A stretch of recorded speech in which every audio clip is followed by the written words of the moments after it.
What's up? Brian Tong here, and Apple told us this week was going to be packed with announcements, and they started it off with the new M4 iMac announcement today, so let's tell you everything that you need to know. Now, there is no big Mac event live stream, but Apple did post a 10-minute video for the M4 iMac on their YouTube channel. It was released in the style of an Apple event without it being an event. With 3 total announcements to happen this week, that means the other 2 will likely be the new rumored M4 Mac Mini with its first major redesign since 2010, and then the new M4 MacBook Pro lineup in 14-inch and 16-inch sizes. But let's get to the M4 iMac. Apple called it the world's best all-in-one for AI, according to them.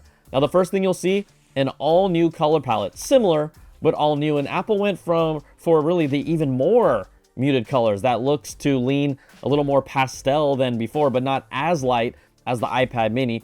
Instead of those bolder two-tone color combinations that we saw with the earlier iMacs, look, this is still absolutely two-toned, and I've actually liked this new iMac design since the revamped M1 and still do. The colors, they're nice. I just like more intensity still. Stop taking away the color.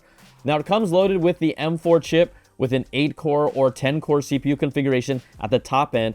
Apple's using the 10-core CPU for its comparisons, and based on Apple's numbers, it's 1.3 times faster than last year's M3 chip and 1.7 times faster than the original M1 iMac. Now, I always embrace speed boost, but with the way that most people use their iMac, I don't know how many of you will really see a significant difference if you're just doing email, web surfing, word processing, and some photo stuff. I even felt the M1 handled all of it so capably while staying cool and quiet back in 2021. Now, I personally still use an iMac from 2010 for some light work and podcast recording, and that has lasted me that long, right? I'm still using it. Now, this M4 iMac also brings a 10-core GPU at the high end, which Apple claims is 1.1 times faster than an M4, which is basically unnoticeable, but more significant compared to an M1 iMac with 2 times the graphics performance. And when Apple is using the M1 as a comparison point, you should pay attention because it's that iMac and previous iMac models that they're targeting as the market most likely to upgrade. So really, we're talking people with M1 and Intel-based iMacs.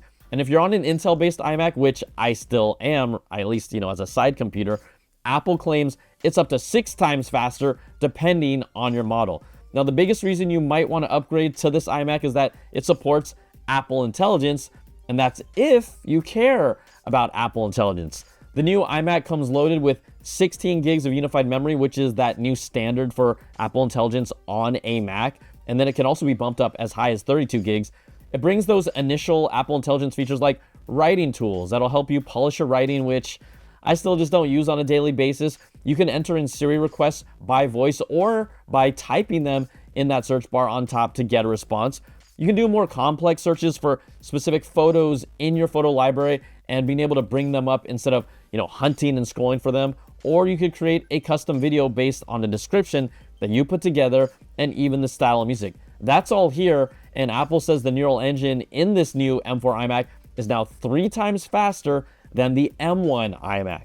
But other big-time Apple Intelligence features like let's talk about Image Playground or Genmojis, those generative creation tools, those are coming later. Or let's say the real secret sauce for the iPhone, knowing all the information on your phone and adding personal context to connect the dots for you, that's also expected to come on the Mac. Use that same personal context.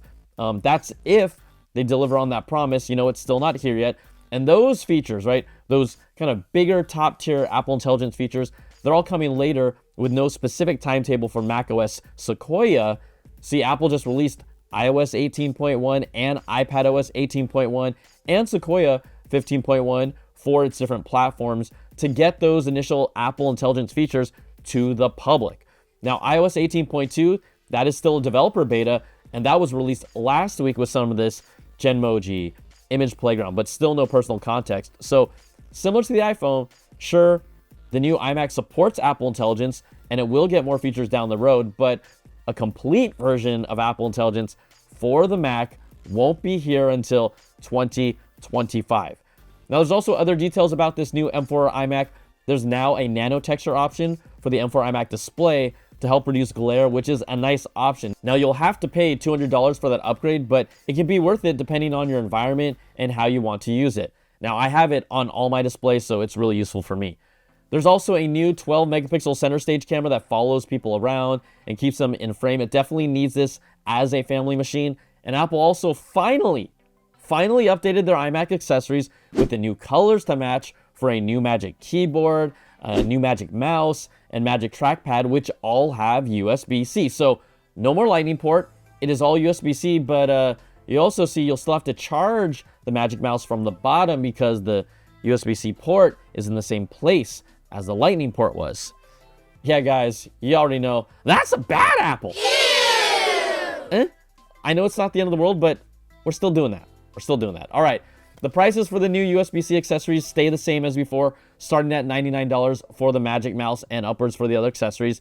The new M4 iMac entry level has a starting price at $1299. That's for an 8-core CPU and 8-core GPU model with 256 gigs of storage, and then bumps up to $1499 if you want the 10-core CPU and 10-core GPU model, really the one that Apple is using for the comparison. So I would, if you have the budget, lean into that. But hey, let's have some fun here. And if you want a fully maxed out iMac, that's with the nano textured glass, right? That's that $200 upgrade. 32 gigs of memory and 2 terabytes of storage. That's an M4 iMac that is $2,899 without Apple Care and before tax. Now you can pre-order the new iMac now, and it will be available on November the 8th. And my initial take here is that it's a nice upgrade for the audience that needs to upgrade or wants their first iMac. I've said it so many times, Apple Silicon is just so good, right? That it's gonna last most people, this type of machine, at least a good 5 years easy. And I'm even talking about the people who bought previous Apple Silicon machines. If you're on an Intel-based iMac, I think now would be a great time to upgrade. But at the same time, if your computer is working exactly the way you want it to and need it to, hey, don't upgrade until you have to. That's always the advice to take. So, hey, that's gonna do it for this video. Apple said they have 3 announcements this week, so 2 more to go. And guess what that means? I'll see you all week. Now, if you like what you see, give me that thumbs up, subs up, and hit that notification bell, ding, to get all my latest videos when they drop. And if you want more of that Apple goodness, you can check out my weekly Apple Bits XL audio podcast with the latest stories and special guests. Plus, you can support all my content with an ad-free version of the podcast, early access to my content, and exclusive content at patreon.com/Brian Tong. Thanks so much for watching, and yes, we will see you on the next video and then the next one after that. All right, take care, peace, and love.